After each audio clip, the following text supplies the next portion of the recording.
آپ ان سے پوچھیں کہ آپ کے اپنے اکاؤنٹ سے اربوں روپیہ نکل رہا ہے، یہ کہاں سے نکل رہا ہے، وہ کہتے ہیں دیکھیں میں نے بڑی پنجاب کی خدمت کی ہے۔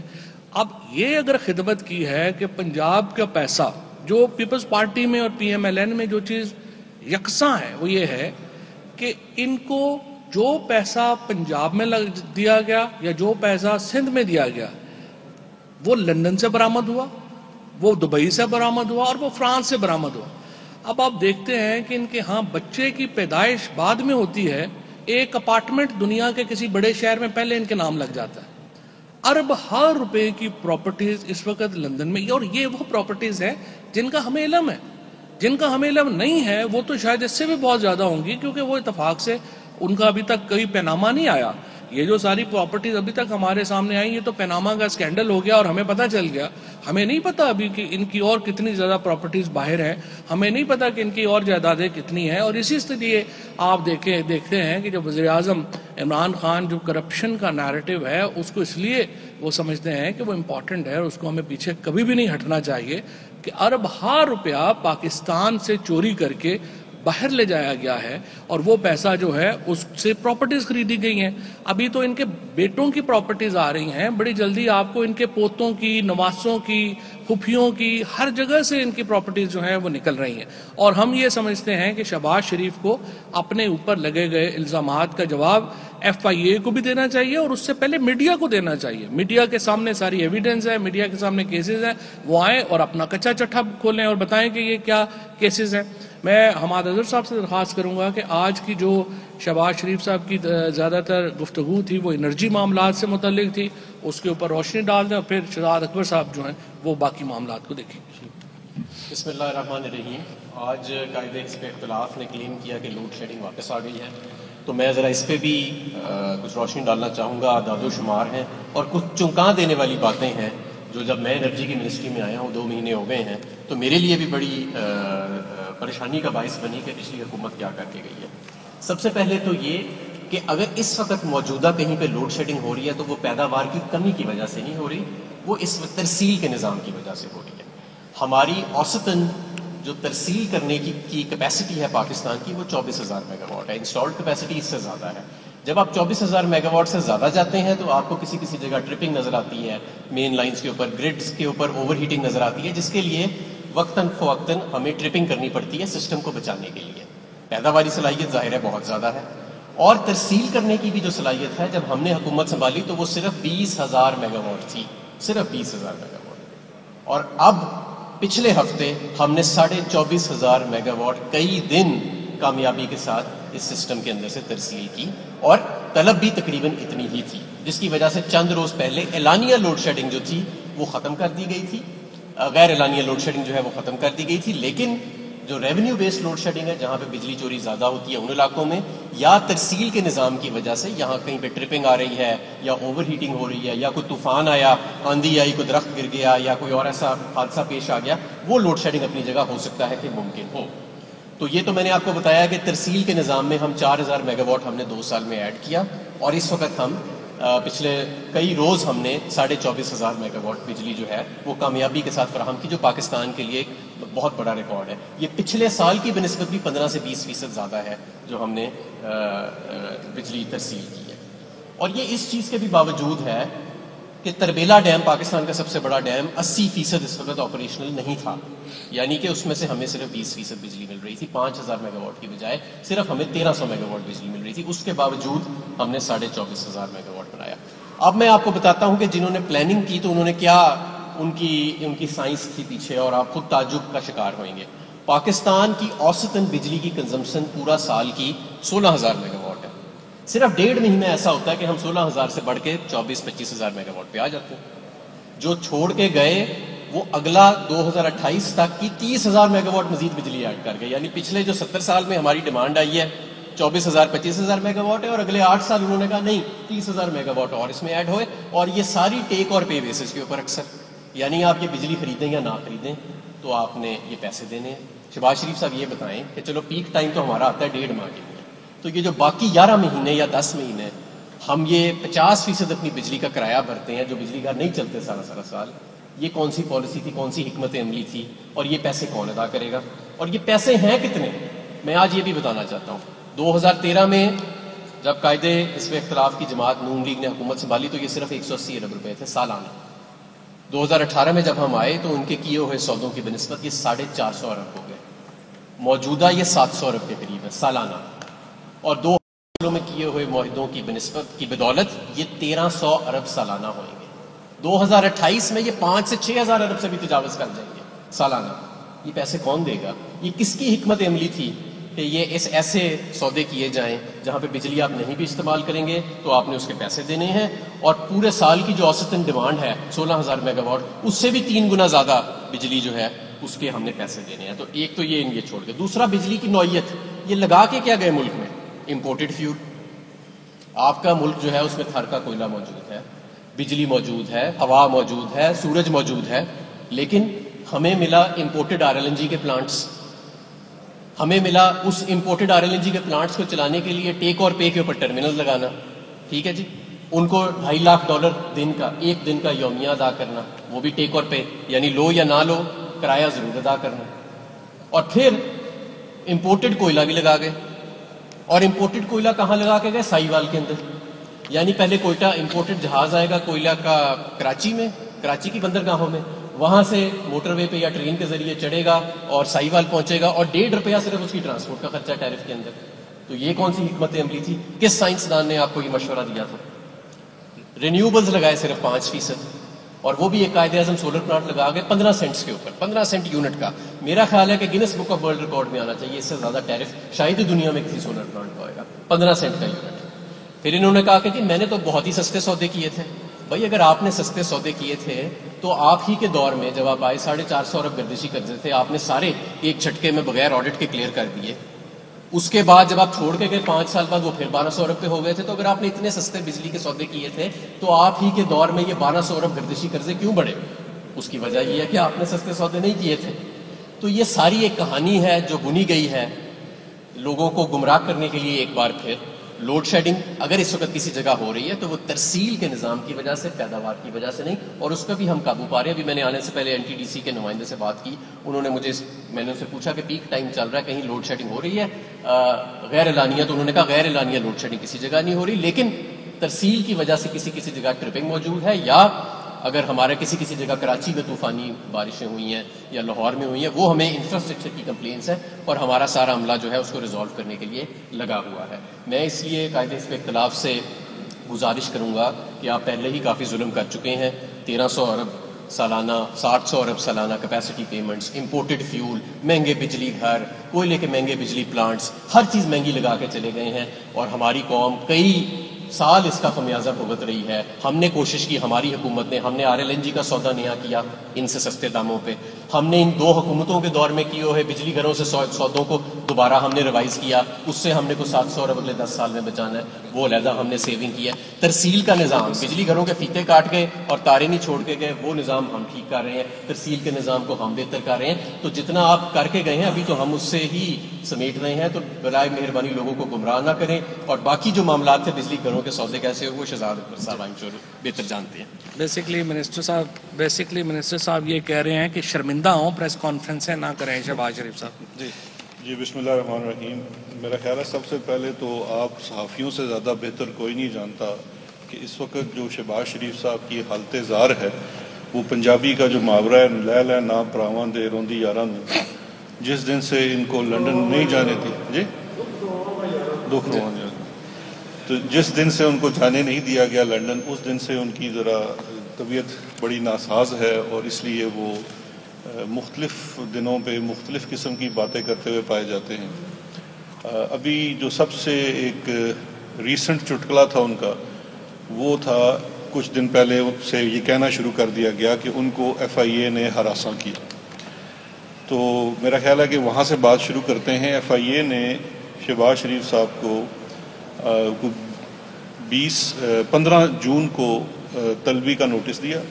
اس طلبی کے نوٹس کے ساتھ, اچھا یہ بھی بڑا ایک سمجھنے کی چیز ہے کہ ماضی میں انہی اداروں کو جب استعمال کیا جاتا تھا سیف الرحمان جیسے لوگوں کے ہاتھوں, تو نہ ہی کوئی نوٹس ہوتا تھا, جا کے اٹھا لیا جاتا تھا, نہ ہی آپ کو کوئی چارج شیٹ کی جاتی تھی. یہاں تو جو طلبی کا نوٹس ہے, اگر آپ میں طلبی کا نوٹس آپ کے ساتھ شیئر کروں تو باقاعدہ سوال نامے کے ساتھ وہ طلبی کا نوٹس دیا گیا کہ جی یہ کوئی 15-16 سوال ہیں، آپ برائے مہربانی ان سوالوں کے جواب اصلتاً یا وکالتاً، اصلتاً کا مطلب ہوتا ہے خود تشریف لیں، یا وکالتاً یہ ہے کہ وکیل کے ہاتھوں، ہمیں تو جواب سے غرض ہے، ہمیں تو آپ سے کوئی غرض نہیں ہے، آپ اس کا جواب ہمیں دے دیں۔ اس کے بعد 22 جون کو یہ تشریف لائے، اور 22 جون کو جو انہوں نے جواب دی اس پہ تو میں تھوڑی دیر میں آتا ہوں، لیکن جولائی کے دوسرا ہفتہ شروع ہو گیا میرا خیال ہے، یہ ہونے والا ہے، اس میں ان کو اچانک خیال آیا کہ وہ جو 22 جون کو میں گیا تھا مجھے ادھر ہراساں کیا تھا۔ تو یہ اصل میں جب سے یہ لنڈن نہیں ان کو جانے دیا گیا اس دن سے یہ ایک چھوئی موئی شریف بن چکے ہیں، بات بات پہ یہ ناراض ہو جاتے ہیں۔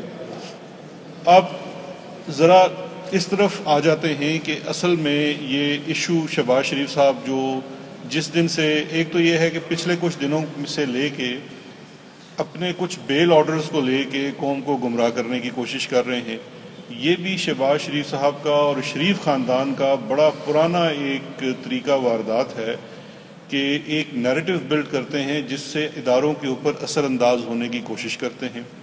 کبھی جب بہت ڈیسپریٹ ہو جاتے ہیں تو حملہ بھی کر دیتے ہیں۔ سپریم کورٹ آف پاکستان کے اوپر ماضی میں شریف خاندان کا حملہ سب کو یاد ہے۔ اب یہ ایک اس طرح کی ایک بات بنانے کی کوشش کر رہے ہیں کہ جیسے ان کے ساتھ کوئی زیادتی ہو رہی ہے۔ جہاں تک کلیئرٹی کے لیے ضروری ہے کہ بیل آرڈرز کے اوپر 2019 سپریم کورٹ کی ایک رپورٹڈ ججمنٹ ہے، 445 نمبر صفحہ ہے پی ایل ڈی کا، 5 جسٹسز پہ مبنی بینچ تھا، لارجر بینچ تھا۔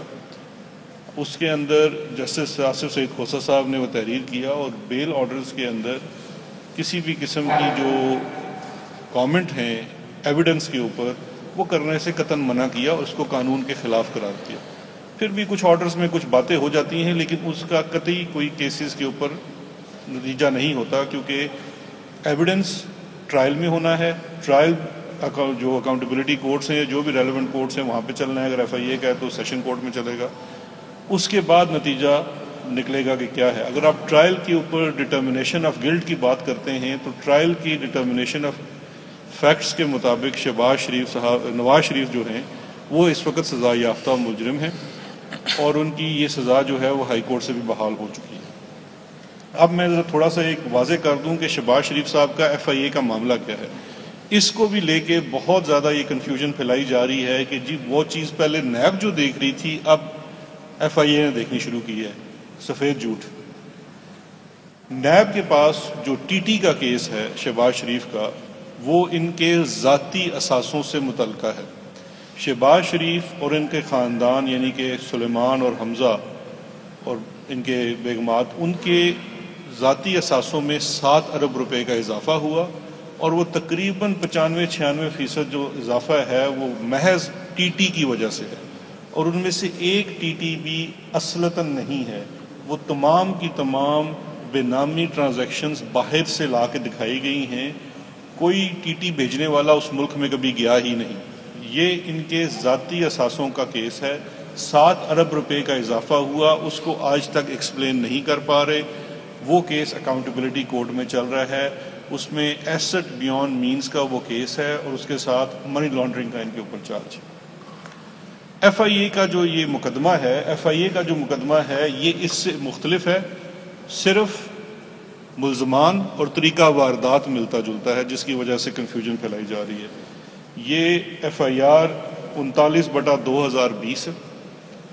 اس ایف آئی اے کے مقدمے کے مطابق شہباز شریف صاحب کے اور ان کے خاندان کی 2 شوگر ملیں، رمضان شوگر مل اور العربیہ شوگر مل، اس کے 14 ملازمین اور اس میں سے ایک فوت شدہ ملازم بھی ہے جو کہ فوت ہو چکا ہے، لیکن اس کے نام، اس کی وفات کے بعد بھی اس کا اکاؤنٹ آپریٹ ہوتا رہا اور اس اکاؤنٹ میں منی لانڈرنگ ہوتی رہی۔ ان 14 اکاؤنٹس کی تفصیل بھی دی گئی ہے اس ایف آئی آر کے اندر۔ یہ ملازمین کوئی بڑے لیول کے ڈائریکٹرز نہیں ہیں، اس میں چپڑاسی ہیں، ڈرائیورز ہیں، پی اینز ہیں، آپ کے اسسٹنٹ مینیجرز ہیں، کیشیئرز ہیں۔ ان کے نام کے اوپر فیک اور بے نامی اکاؤنٹس ہے جس کے اندر 25 ارب روپیہ ٹرانزیکٹ کیا گیا ہے اور منی لانڈرنگ کی گئی ہے۔ تمام کا تمام پیسہ جو اس میں جمع کرایا گیا وہ ساری کیش وڈرال جو ہے انہی کیش بوائز نے کی جو ان کے ٹی ٹی والے اکاؤنٹ میں سے پیسے نکالتے تھے، جو ان کے ذاتی ملازمین ہیں اور کیش نکال کے ان کے لیے لے کے جاتے تھے۔ اور اس میں سے جو شہباز شریف صاحب کو لگتا ہے کہ ان کو ہراساں کیا گیا ہے، اس میں وہ سوالات بڑے چبھتے ہوئے ہیں۔ اب چبھتے ہوئے سوالات سے اگر آپ ہراساں ہوتے ہیں تو اس میں ہم معذرت ہی کر سکتے ہیں آپ سے۔ اب ایک سوال ان سے کیا گیا کہ ایک صاحب ہیں، چلے میں کسی کا نام نہیں لیتا، لیکن ایک صاحب جو نون لیگ جوائن کرتے ہیں ایک دوسری پارٹی چھوڑ کے، وہ آ کے ماڈل ٹاؤن کے گھر میں شہباز شریف صاحب سے ملاقات کرتے ہیں اور ان کی خدمت میں 1 کروڑ روپے کا چیک پیش کرتے ہیں۔ وہ چیک گلزار خان نامی جو ان کا دفتر کا ملازم ہے، جو وہ فوت بھی ہو چکا ہے، اس کے اکاؤنٹ میں جمع ہوتا ہے۔ اس شخص کو جب بلا کے ایف آئی اے پوچھتی ہے تو وہ کہتا ہے جی میں نے تو یہ پیسے پارٹی فنڈ میں دیے تھے۔ مزے کی بات یہ ہے کہ اس کے بعد اس شخص کو پنجاب میں بیوٹیفیکیشن پروجیکٹ کا ہیڈ بھی لگا دیا جاتا ہے، پھر اس کو ضمنی الیکشن میں ٹکٹ بھی ملتا ہے۔ پیسے وہ گلزار خان کے اکاؤنٹ میں جمع کراتا ہے، جہاں سے وہی کیش بوائے پیسے نکالتا ہے جو جا کے انہی کے بچوں کے اور ان کے اکاؤنٹ میں پیسے جمع کراتا ہے۔ جب شہباز شریف صاحب سے ایف آئی اے یہ سوال کرتی ہے تو انہیں یہ بہت ناگوار گزرتا ہے۔ اب اس کو اگر وہ ہراساں کرنا سمجھتے ہیں تو پھر میرا خیال ہے کہ اتنا کام تو ایف آئی اے کو کرنا چاہیے۔ ایک اور جو چیز بڑی اہم ہے، اور یہ میں بڑی آپ سے اہم چیز شیئر کر رہا ہوں، ہراساں کرنے کے اوپر ایف آئی اے کے اندر ہم نے ٹرانسپیرنسی کے لیے، یہ نیب کے اندر بھی ہے، ایف آئی اے کے اندر بھی لاگو کر دیا گیا ہے کہ جتنے انٹرویوز ہوں گے، جو بھی آپ کیسز ہوں گے، اسپیشلی جو منی لانڈرنگ اور اس طرح کے کیسز ہوتے ہیں، ان کیسز کے اندر آپ کسی بھی شخص کو جب بلائیں گے تو اس کو آپ ریٹن نوٹس دیں گے، اور ریٹن نوٹس کے ساتھ آپ اس کو سوال نامہ بھیجیں گے تاکہ وہ اپنا پورا ڈیفنس تیار کر کے آئے۔ آپ کسی کو بائی سرپرائز نہیں، پورا آپ سوال نامہ جو بھی اس کے ساتھ اگر انیکسچرز ہیں وہ دیجئے، اور اس کو کنفرنٹ کرنا ہوتا ہے، یہ قانون کی ایک ریکوائرمنٹ ہے۔ وہ ان کے اوپر سرو کیا گیا۔ دوسری چیز، ایف آئی اے کے اب تمام انٹرویوز اس قسم کے وہ ویڈیو ریکارڈڈ ہوتے ہیں، تو اس کا پورا ایک دستاویزی ثبوت ایف آئی اے کے پاس موجود ہے، اور اسی ویڈیو ریکارڈنگ کے تحت، اسی دستاویزی ثبوت کے تحت ہراساں کرنے کی کوشش ضرور ہوئی ہے اس انٹرویو میں، اور وہ کوشش کی ہے ان کے اونیار سپوت جو کہ پنجاب میں لیڈر آف اپوزیشن ہیں، انہوں نے۔ میں آپ کو ان کا ڈائلاگ ایک سنا دیتا ہوں جو انہوں نے اس تفتیش کے دوران ایف آئی اے کو کہا۔ یہ میں اب کوٹ ان کوٹ کر رہا ہوں۔ جب حمزہ شہباز صاحب سے سوال کیے گئے ان کی ٹرانزیکشن سے متعلقہ، ان کی منی لانڈرنگ سے متعلقہ، ان کے بینک اکاؤنٹ سے متعلقہ، اور یہ کہا گیا کہ جی اگر دیکھیے آپ سلمان شہباز یہاں نہیں ہے تو آپ بھی تو ڈائریکٹر ہیں، آپ جواب دے سکتے ہیں کیونکہ آپ نے تو ریکارڈ دیکھ کے جواب دینا ہے، ریکارڈ آپ کے پاس ہے۔ تو انہوں نے آگے سے کہا، رضوان صاحب میں نے پہلے بھی کہا تھا، آج دوہرا رہا ہوں، وقت ایک سا نہیں رہتا اور بدلتا رہتا ہے۔ یہ ہوتی ہیں دھمکیاں، اور یہ تو ان کو چونکہ ان کو وراثت میں ملی ہے اداروں کو دھمکانا۔ ان کے ابا جان جسٹس قیوم کو فون کرتے ہوتے تھے، ان کے تایا جان نے سپریم کورٹ پہ حملہ کروایا تھا، اور اس طرح کی بہت ساری یہ وارداتیں کرتے ہیں، ویڈیوز بنا کے ججوں کو بلیک میل کرتے ہیں۔ تو اسی سلسلے میں انہوں نے یہ حرکت بھی وہاں پہ کی، لیکن ایف آئی اے ایک پروفیشنل ادارہ ہے، انہوں نے بھی اس چیز کو درگزر کیا اور کہا جی آپ ان سوالوں کا جواب دے دیں، ابھی بھی نہیں ہے تو بعد میں دے دیں۔ کوئی ایک سوال کا جواب نہیں دیا، اور اس کے بعد 2 جولائی کو دوبارہ ایف آئی اے کے قانون کے تحت ان کو شو کاز نوٹس ایشو کیا گیا ہے، کیونکہ آپ اس وقت سوالوں کا جواب نہیں دے رہے ہیں، تو تاکہ ہم یہ چیز ایک ثبوت میں لے آئیں اور پھر اس کیس کو آگے فائل کر دیں۔ اب بہتر یہ ہوگا کہ شہباز شریف صاحب بار بار جو یہ دہراتے ہیں کہ میں نے 1 روپے کی اور 1 دھیلے کی کرپشن نہیں کی، اس کے بجائے بڑے سیریس ایلیگیشنز ہیں، سیریس کیسز ہیں، شواہد موجود ہیں، ٹرائل چل رہا ہے، اس کے جوابات دیں۔ لندن بھاگنے کی کوشش نہ کریں، چاہے وہ جتنی مرضی انگلی ہلا لیں، ہم نے ان کو اس ملک سے باہر نہیں جانے دینا ہے۔ ان کا مقدمہ ایک چل رہا ہے، دوسرا بھی انشاءاللہ چلے گا، اور ان کو ان کے جوابات دینے ہی ہوں گے۔ Thank you.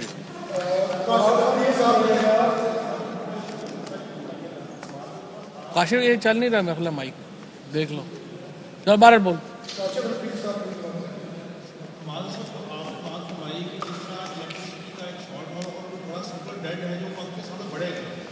فرمائیے گا اس کو کم کرنے کے لیے آپ نے کیا بنائیے کہ آپ نے جو بھی اس کو بلاک کیا جائے یا ریٹ وائز کیے جائیں گے.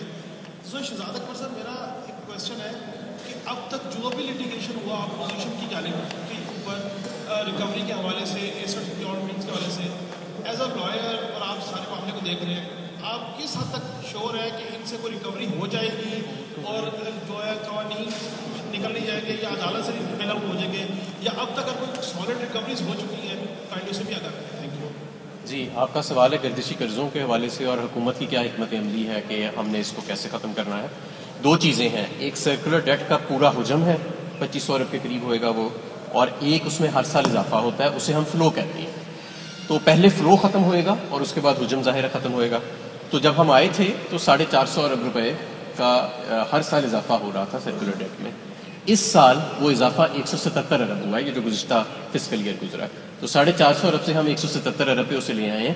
یہ اس چیز کے باوجود ہے کہ اس سال جس سال کی میں آپ کو فگر دے رہا ہوں, ہم نے بجلی گھروں کو 400 ارب روپے کرایہ زیادہ دیا ہے پچھلے سالوں کی بنسبت. کیونکہ جیسے کہ میں نے آپ کو بتایا کہ جس طرح سال گزری جا رہے ہیں تو مسلم لیگ کی تجربہ کار حکومت نے جو معاہدے کیے ہوئے ہیں بجلی گھروں کے ساتھ امپورٹڈ فیول پہ, ان کا میٹر چلنا شروع ہو رہا ہے, اور یہ 180 ارب سے بڑھ کے 1300 ارب پہ اس میں جانا ہے, اور پھر 5-6 ہزار ارب پہ جانا ہے. تو ہم نے 400 ارب پچھلے سالوں کی بنسبت زیادہ دیا. اس کے باوجود سرکولر ڈیٹ کا جو حجم ہے وہ 177 ارب پہ رہا, 450 ارب سے کم ہو کے. اور مزید بھی ہم اس میں کمی لائیں گے. ریکوریز میں کچھ امپروومنٹ آئی ہے, اور جو آپ کی ٹیکنیکل سسٹم لاسز ہیں اس میں بھی کچھ امپروومنٹ آئی ہے, لیکن مزید بھی بہت گنجائش ہے. اور جو دوسرا سوال کا آپ کا حصہ ہے, دیکھیے دو چیزیں ہیں. ایک تو یہ ہے کہ اگر پہلی دفعہ تو یہ ہے کہ جو لوگ اس ملک میں اپنے آپ کو کسی سے سامنے جواب دے نہیں سمجھتے تھے, آج ان کو سوالوں کے جواب دینے پڑ رہے ہیں اور عدالتوں میں پیش ہونا پڑ رہا ہے. ہمارے ملک میں نظام عدل کا جو نظام ہے وہ بڑے سالوں سے لاگو ہے, اور اسی کے تحت ہی اسی چکی میں سے گزر کے ان کیسز کو جانا ہے, اور اس میں بھی انشاءاللہ پروگریس ہو رہی ہے. جہاں تک ریکوریز کی بات ہے تو ایک مثال دیکھ لیجئے, زرداری کے جو کیسز تھے فیک اکاؤنٹس والے, اس میں سے 33 ارب روپے کی زائد کی ریکوری ہو چکی ہے. جو کیس کنٹیسٹ ہوتا ہے وہ پھر اپیلوں کی سٹیج کے بعد ہی اس کی ریکوریز ہوتی ہیں. لیکن اگر آپ اوور آل ریکوریز کی بات کریں تو پچھلے 3 سالوں میں اس وقت 1000 روپے سے زیادہ ارب روپے سے زیادہ کی ریکوریز اوور آل آپ کی مختلف کیسز میں, جس میں آپ کی نیب کی ریکوریز ہیں, FIA کی ریکوریز ہیں, ہمارے 2 صوبوں میں اینٹی کرپشن کی ریکوریز ہیں, بے نامی کی ریکوریز ہیں. تو اوور آل ایکیومولیٹو ایفیکٹ اس کا موجود ہے, اور اگر چوری نہیں ہوئی تو یہ ریکوریز کیا ہوا میں ہو گئی ہیں. ریکوریز کا سلسلہ جاری ہے. یہ بڑے جو چور ہیں یہ بڑے وسائل والے چور ہیں, ان کی نظام کے اندر بہت زیادہ جڑیں ہیں, لیکن اس کے باوجود اگر آپ کے کیسز صحیح بنے ہوئے ہیں, اسٹرانگ ہیں, تو وہ بھاگنے نہیں پاتے اور کہیں جانے بھی نہیں پاتے. صرف اس میں ایک چیز کاشف میں ایڈ کر دوں کہ 427 ارب روپیہ نیب ریکور کر چکا ہے. 33 ارب روپیہ جو زرداری کے فرنٹ مین تھے, زرداری صاحبان کے, جو 5000 ارب روپے کا ٹوٹل کیس ہے, اب یہ $200 ملین بنتا ہے, یہ علیحدہ ریکور ہو چکا ہے. سو یہ نہیں ہے کہ ریکوریز نہیں ہو رہی. 427 ارب روپیہ نیب جو ہے وہ اب تک ریکور کر چکا ہے. لیکن یہ جو 5-7 بڑے کیسز ہیں نا, جو پرائم منسٹر صاحب ہمیشہ اسی لیے ایمفیسس کرتے ہیں کہ یہ جو نواز شریف کا کیس ہے, زرداری کا کیس ہے, یہ 10 کیسز جس کے اوپر میڈیا کی زیادہ نظر ہے, جب تک اس کے اوپر یہ دیکھیں نا, اب یہ جو ضمانتیں ہیں جس طریقے سے یہ لوگ پھر اب شہباز شریف جو ہیں, جو بھی آپ نے شہزاد اکبر صاحب کی بری بات سنی, وہ تیار ہی نہیں ہے آ کے جواب دینے کو, لیکن وہ باہر پھر رہے ہیں. اس سے لوگوں کا ایک اعتماد جو ہے وہ اس پہ مجروح ہوتا ہے. میرا 2 پارٹ کوشچن ہے جی فواز صاحب. پہلا میرا کوشچن آپ سے ہے, اس کے بعد جی بس اکبر صاحب, ویسے آپ دونوں بھی دوسرے سوال کا جواب دے سکتے ہیں. پہلا سوال سر, آپ نے ٹویٹ تھا غالباً کہ میاں شہباز شریف کا جیل سے باہر ہونا ایک مذاق ہے. تو سر اس مذاق کو سنجیدہ کب لیا جائے, اور اس مذاق کا ذمہ دار آپ کس کو سمجھتے ہیں, نمبر 1. اور سر دوسرا سوال ابھی آپ نے یہ فرمایا کہ یہ جو انہوں نے میاں شہباز شریف کا کہا کہ مجھے ہراساں کیا گیا, میری توہین کی گئی, پھر آپ نے کم سے کم میرے لیے یہ خبر ہے کہ FIA کے پاس ساری ریکارڈنگ ہوتی ہے. سر یہ جو, اور پھر لوگوں میں ایک پرسیپشن ہے کہ لوگ اکثر آپ کھڑوں پہ بیٹھ کے بات کرتے ہیں, اتنے عرصے سے ہوا نکلا کیا. تو سر ہائی پروفائل جو کیسز ہیں, جو میرا بیسک کوشچن ہے, ہائی پروفائل جو کیسز ہیں, اس کی پاسبلٹی ہے کہ ان کو لائیو دکھایا جا سکے تاکہ لوگوں کو پتہ چلے کہ ہو کیا رہا ہے. میں تو ویسے حق میں ہوں, میں تو ویسے پورا آپ کے حق میں. میں تو شہزاد اکبر صاحب شاید